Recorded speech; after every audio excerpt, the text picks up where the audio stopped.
Donald Trump, of course, has tried every possible option to end the shutdown. He's blamed Democrats. Not only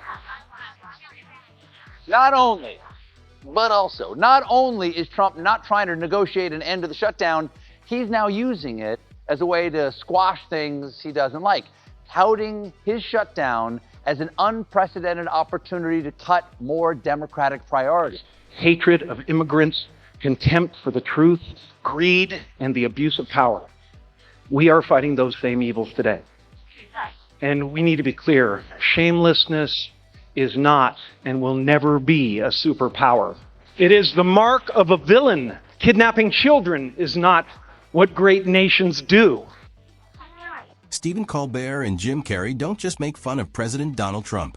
They turn his time in the White House into a wild movie that's so crazy it makes reality TV look calm. Trump walks through politics like an actor who forgot his lines but still refuses to leave the stage. Colbert's jokes are sharper than any rule or plan, and Carrey's funny madness lights up the whole mess. Together, they show that Trump's presidency isn't like serious history. It's like a fire-filled comedy show. It's so wild, no one can even make a parody of it, because it already feels like one. Well, I tell you, folks, I definitely did not call this one, but evidently The Late Show has outlasted the United States federal government. We're still open, and they done shut down. But you know what? Maybe this is a good thing. You know, the government hasn't been working that great lately. We have a president who started out when the country was together and had a wonderful leader, and he is tearing us limb from limb. Well, destroying every institution. Let's talk about this Donald Trump, even though we don't want to. Let's bring it on the panel. Yeah. He's a car salesman. He's a con man. Absolutely. And he's, you know, he didn't make America great again, but he did turn back the O'Donnell. Colbert starts the takedown by treating Trump's presidency like a long TV parody that went on way too long. He doesn't even have to make things up. The real events are funny enough. Every new policy feels like a skit that went wrong, and every press conference looks like a blooper reel. Trump acts like the world stage is his own reality show, with big hand movements, dramatic pauses, and the confidence of a man who doesn't realize how silly he looks. Colbert's talent is turning all that chaos into humor that feels too true. He doesn't show Trump as a villain, but as an actor lost in his own show, someone who thinks applause means success and confusion means charm.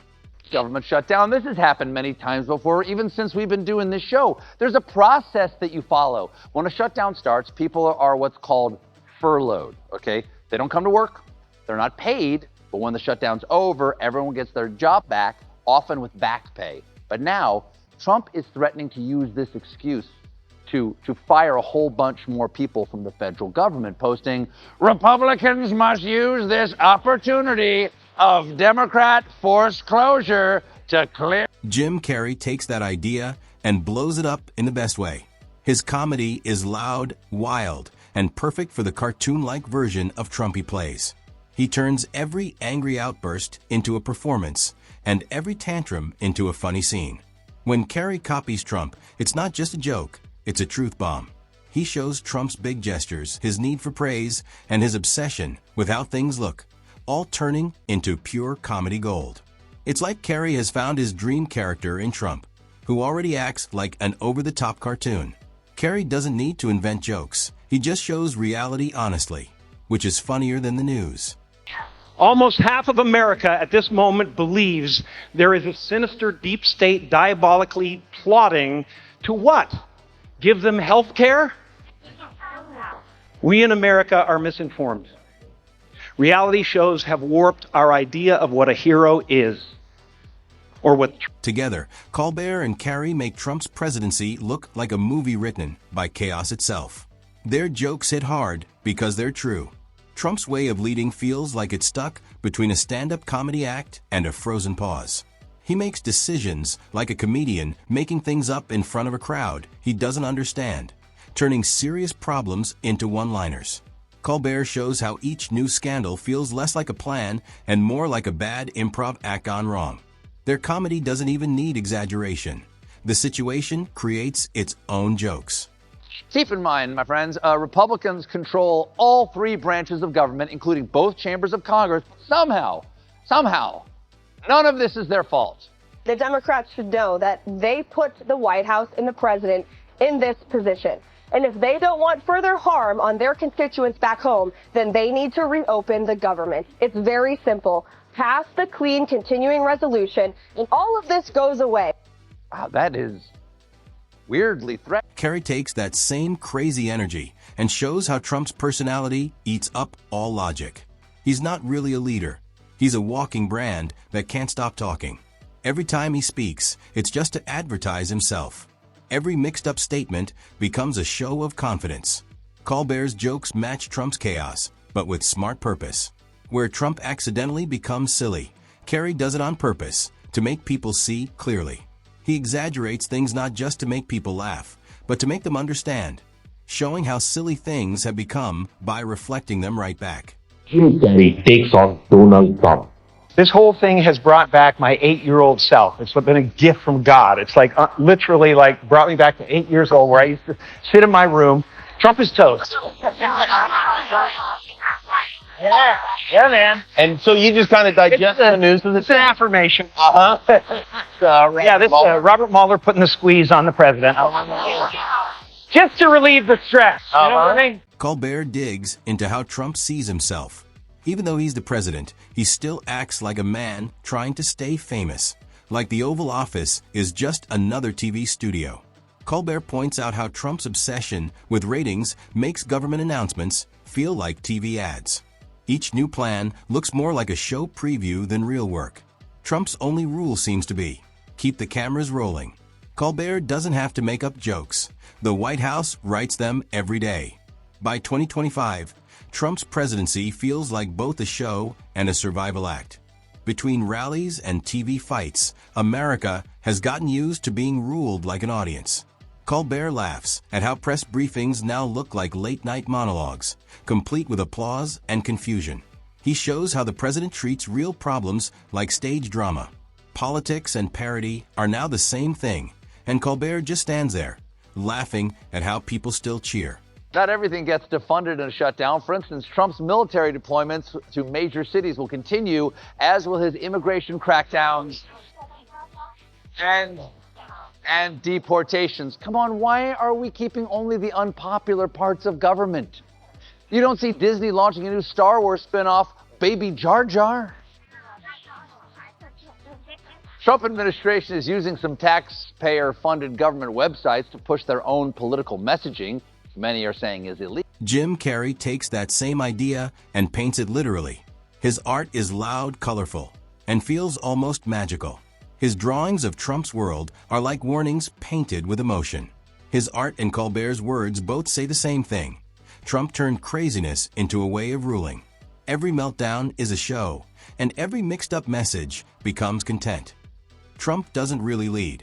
He performs history like a man who's never heard the director yell cut. Colbert takes those contradictions and turns them into punchlines, showing how empty slogans replace real solutions. Every mistake gets called genius. Every failure becomes a secret win. Trump's fans think consistency is weakness, and Colbert makes fun of that. He shows how truth bends to ego, and facts disappear under applause. His humor turns confusion into clarity. Carrey adds even more spark.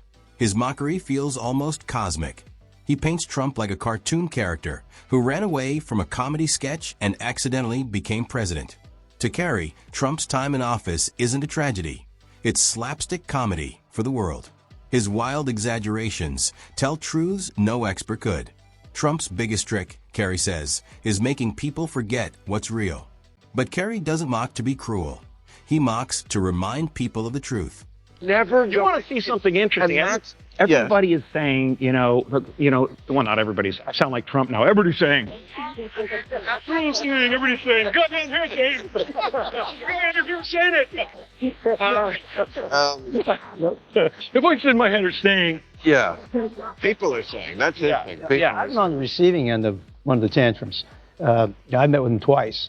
And what did you do? Well, I told him no 3 times to his face. He took it well the first time. It was the second and third time he didn't take it so well. Right. over the health care issue, and I tried to explain to him what I thought were the problems with the bill and Medicaid and exchanges and Planned Parenthood. And the second time I told him, he said, well, I told him I was opposed to the bill, and he said, why? I said, this is on a Thursday. And I said, why? He said, why? I said, well, for the same reasons I told you on Tuesday, 2 days before. And then I went through the issues, and he cut me off, and he said, you're going to destroy the Republican Party. And I said, well, you know, the tax reform is going to go down. You're going to destroy the Republican Party because he couldn't remember what you said on Tuesday? No, because he wanted to vote for the health care bill. He said we were going to take down tax reform. I finally interrupted him after about, it seemed like going on forever. This was in the cabinet room, getting laid into here. I said, Mr. President, you telling me that this... You said Mr. President? Yeah, of course. Colbert and Carrey together make the perfect storm of humor. Colbert brings the brains, Carrey brings the chaos. And together they destroy Trump's fake image with laughter. They don't shout or get angry. They let humor do the work. Trump's own contradictions fall apart when faced with their sharp jokes. Colbert focuses on Trump's obsession with his legacy, showing him as a man who builds mirrors instead of monuments, desperate to see his own face everywhere. Every speech becomes self-praise. Every rally becomes therapy. Colbert finds a funny tragedy in how America's most powerful office turned into one man's ongoing audition. His sarcasm is sharp. It cuts deep and shows the insecurity under all that swagger. Carrey turns that same insecurity into a circus. He imagines Trump's rule as bad slapstick comedy, a show where the jokes never land, but the performer keeps going. His humor shows the emptiness behind the confidence. Carrey becomes so real in his mockery that it almost hurts to laugh. He turns humor into a mirror that makes everyone see the absurdity they've accepted. At Generals, meet Captain Cankles. Here from a true paragon of masculine fitness, Donald Trump. At Shamble up to the mic, what is about as high as his energy got for the whole day. The president is so anti-woke, he's barely conscious. Trump didn't love the crowd. I've never walked into a room so silent before. That's the tradition. They're supposed to be nonpartisan. As time goes on, Trump's administration keeps giving new material every day. From sudden decisions to mixed-up rules, it feels like an open mic night in a comedy club.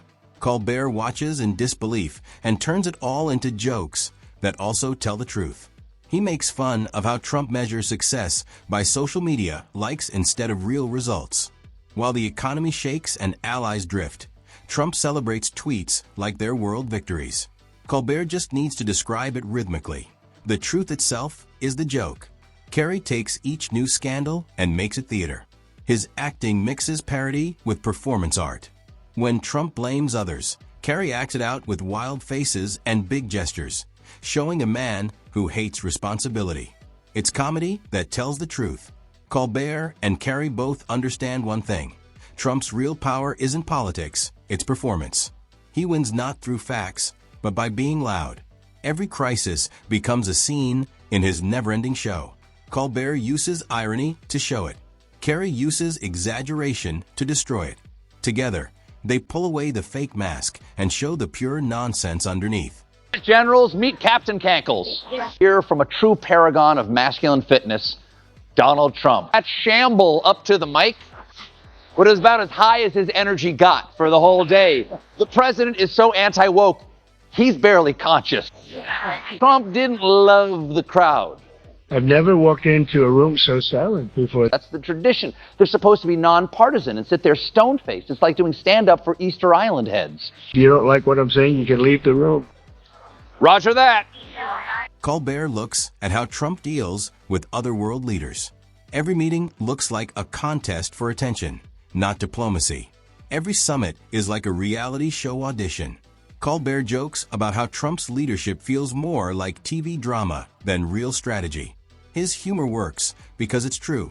Leadership based on short attention spans instead of vision. Carrey turns this into physical comedy. He acts like a cartoon emperor walking through confusion, thinking applause will protect him. Every debate looks like a scene from a never-ending skit. His wild acting shows the unreal nature of it all. Colbert also mocks Trump's slogans and repetitive phrases, showing how empty they sound. He studies Trump's speeches like a linguist studying alien talk. Every sentence feels like it was written by contradictions. His jokes don't just make people laugh, they make people think. He turns nonsense into truth. Ted Cruz also weighed in to say how fun he thinks it is that only Democrats would be affected. President Trump is going to use that as an opportunity not to tell people you're furloughed for a few days, but instead to send pink slips and to get rid of left-wing bureaucrats who are imposing left-wing priorities that are contrary to President Trump's priorities. Yes, we need to get rid of people who are contrary to President Trump. Meanwhile, Carrey goes visual again. He draws, paints, and performs Trump's chaos, turning every speech into emotional art. His pictures aren't just funny. They show the truth behind the fake smiles and empty confidence. Carrey doesn't attack, he reveals. He shows that the real joke isn't Trump himself, but how normal his behavior has become. Together, Colbert and Carrey show how Trump has changed what leadership even means. Colbert points out the mess with smart jokes, and Carrey mocks it with pure energy. Trump calls everything he does historic, and they both laugh. Colbert calls it delusion. Carrey paints it as performance art. Their combined comedy feels healing. Colbert's humor is like a mirror.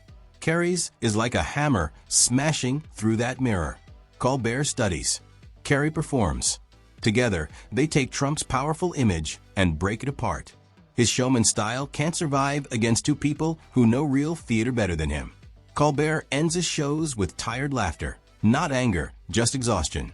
He laughs because being mad all the time doesn't help anymore.